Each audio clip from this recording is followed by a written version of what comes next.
Hey, how's it going? Today is 29th of March, uh, Friday, and we are taking a look at the market, what kind of opportunities, or some of the press releases, overall information, right? Let's try to understand it. And in this video, let's take a look at high fuel margins concerning SME fines. Briefly, let's take a look at where and how is U.S. is managing its reserves, right? Oil reserves, right? Petroleum reserves. So since they have used a lot of their reserves, potentially to replenish those, right? Because there's gonna be massive supply into the market, and they can purchase everything very cheaply, so to say.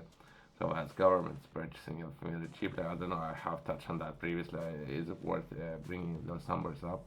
But people can do their own research when it comes to entire nation completing its reserves, right? I don't know if some information is accurate, how much of that was depleted and why we did it. Because it was the reason why other governments would sell a lot of its inventory into the market, right? Very cheaply, by the way. So let's take a look at this report.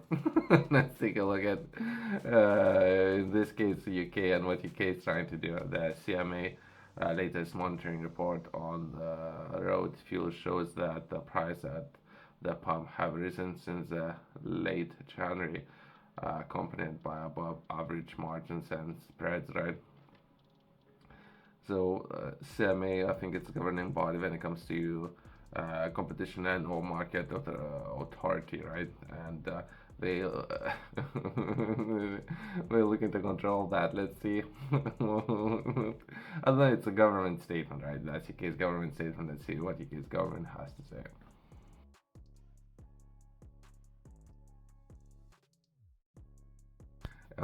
Oil overall and all petroleum products are very cheap right now. Very, very cheap. It's just because of massive demand, liquidity, right? So a lot of governments need cash for many reasons, right? So governments need cash, and they have a lot of commodities, including petroleum products.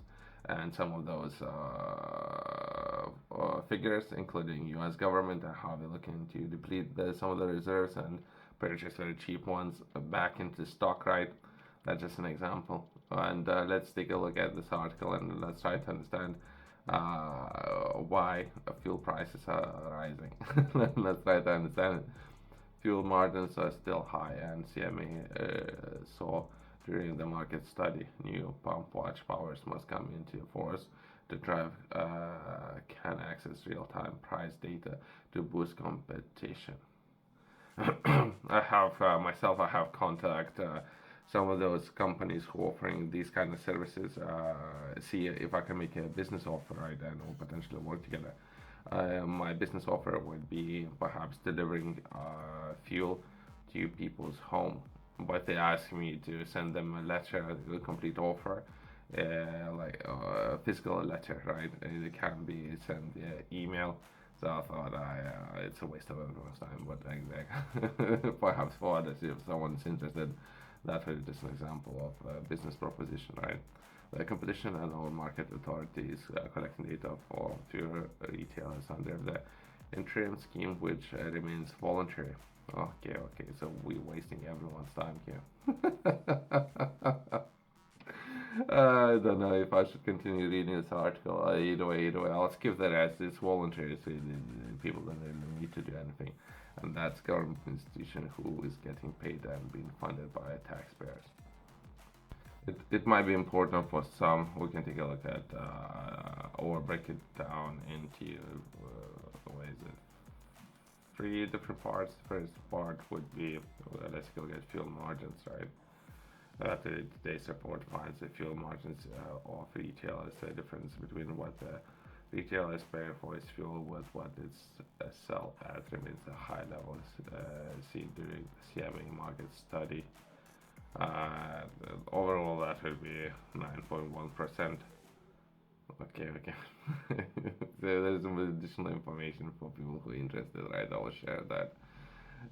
They would say that's a margin. I would say the margin, I would say perhaps over 30%, but I don't know. It's very hard to tell. Perhaps they're making 30% off food and or drinks that they're selling in the petrol stations. I don't know, people to put things into perspective, how much overpriced things are within petrol stations. But that's business, that's just part of the business. And what this organization would say that's 9.1%. Okay, let's progress. Fuel prices. That would be the report covers fuel prices at the pump from the end of October 2003 to the end of February 2024 overall, while the pump price for both petrol and diesel have decreased since October 2003, which most likely should, kinda, with deflation and everything, perhaps there's more to it, but either way, it's going to be divided into two separate periods. Okay, so it's a slightly decreasing fuel prices. I don't know, I don't know. To say the list should stay the same. If you ask me, no, nothing should increase with inflation. While inflation and all massive supply in the market, it should stay the same. Or at least people should try to keep things the same, right? Perhaps to put things into perspective, why that's important. Fuel prices. I mean, why fuel price is important. Perhaps some people do not think about it, since they think that they are not affected by fuel prices. Perhaps if they don't have a car, right? All the things when it comes to retail shops and grocery shops and purchasing food, right?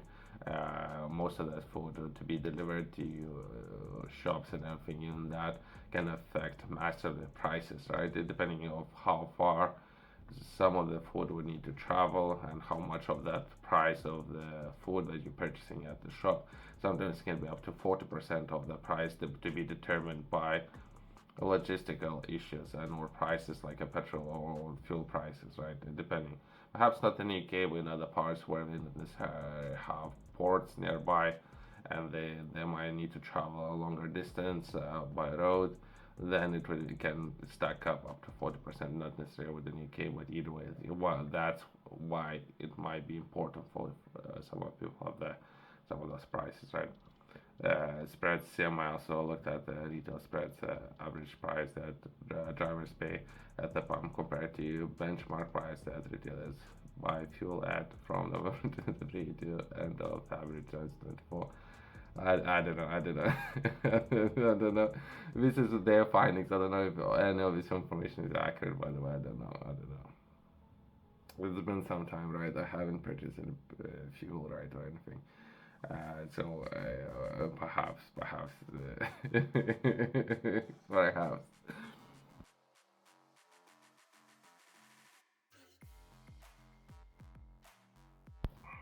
Temporary pricing data scheme. Separately, the temporary pricing data scheme set out by CMA now has 14 retailers participating, representing approximately 40% of UK's four courts and more than 65% of fuel sold. Okay, that's at least now I know that these people do understand what they're doing to some extent, right? Since some of the data can be misleading, right? So if they were, I think the original plan was to build some sort of software where they could perhaps try to control the market and the pricing, right? This is what they're saying. This is what they will be trying to do, right? So there will be an app where people can be able to look up the prices, right? And the cheapest price, I don't know, I guess will win all the customers, so to say, right? The data is used by third parties such as, but okay, I don't know these organizations, right? Open, transparent manner. Okay. I can briefly take a look at the something syndicates, right? So some of those organizations are building those. Part of the chain when it comes to delivering petrol and fuels, there is a syndicates where there are a lot of governments who actually have a lot of access to a lot of natural resources. Oil, they're building syndicates where they're regulating all the prices, right? So it's already been happening. So that's already part of the supply chain. I don't know if that's not what's going to be happening here. So perhaps word of caution, right?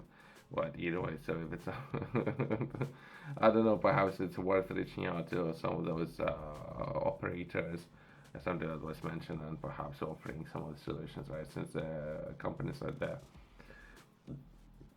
where there would be additional services offered, where the petrol and or fuel could be delivered to your home, right, and potentially to your car. So that's a business idea. Perhaps worth reaching out to those companies. I have reached out perhaps to two, worth reaching out to all of those and see perhaps we can do some business together. That's just business, part of doing business, I guess, based on on this data. But either way, thanks for watching. See you next one.